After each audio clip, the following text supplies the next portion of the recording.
I'm 60 years old. Pwede pa po bang magkaroon o ruhulugan for my age in case I decide to have my health insurance? How po?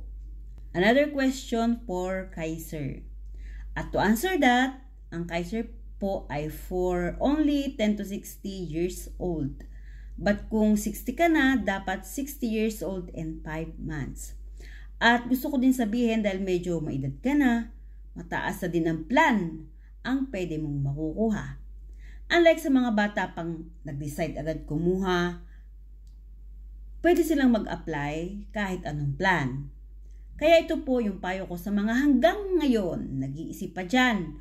Huwag nyo nang paabutin ng 60 bago kayo mag-decide. Mas maaga, much better. Samantalahing malakas, malusog, at syempre, yung may trabaho ka pa. Paano mag-apply? Kung may nag-invite sa'yo, contact mo siya para ma-guide ka.